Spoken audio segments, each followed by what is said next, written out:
How y'all doing? Stray 13 here from Banned from the Video Store. Gonna give you my quick review of Malignant. I believe it was directed by James Wan. If not, it was just produced by him. But I'm pretty sure it was directed by him. Man, what do you say about this movie?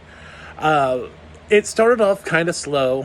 It involved a woman who was pregnant in an abusive relationship. Her husband knocks the shit out of her, knocks her into a wall, puts a hole in the wall, bangs her head pretty hard.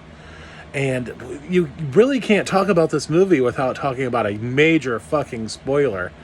But somebody kills her husband in the middle of the night, basically twists his head off. Pretty standard stuff. People are dying all around her. They're all doctors. And there was at the very beginning of the movie, they were talking about removing the cancer, and that becomes like a big thing in the movie. It shows someone speaking through a radio, and he's got that voice, It's one of those movies, it was really dull, and then the last 30 minutes just grab you by the fucking nutsack, twist, and then step on it. Because you're like, holy shit. And I can't talk about it really without getting too heavy into the spoilers. But let's just say it kind of turns the movie on its ass, and it becomes like a psycho fucking John Wick style movie where like there's just a massive body count at the end. And I loved it. I loved that part of it. It's such a slow burn until the last like 20 minutes of it, and then you're just like, holy crap.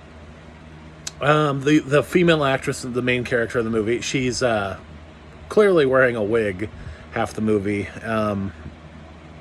That's probably a big hint right there, but she's got this great big mound of hair, and I have a lot of hair, so but her hair's like all fluffed up, and it just doesn't look right. And then you're kind of like, then at the end you're like, okay.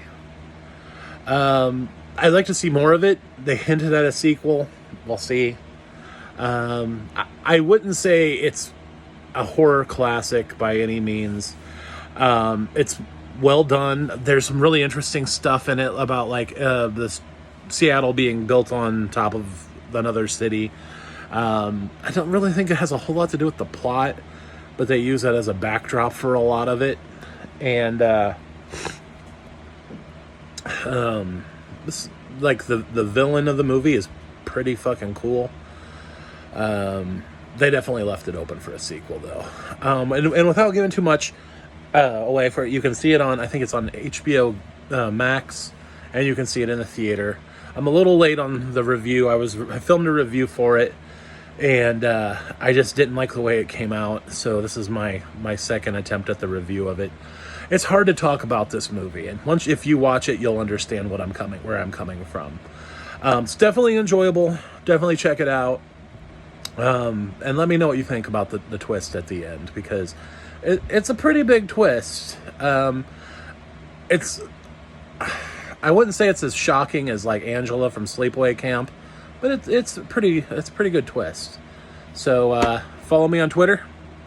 I am VaultBoy667. Follow Creepy Girl. She is Birdie Ditch, BIRTYDICH44. And we're both on Twitter. I'm on Twitter quite a bit.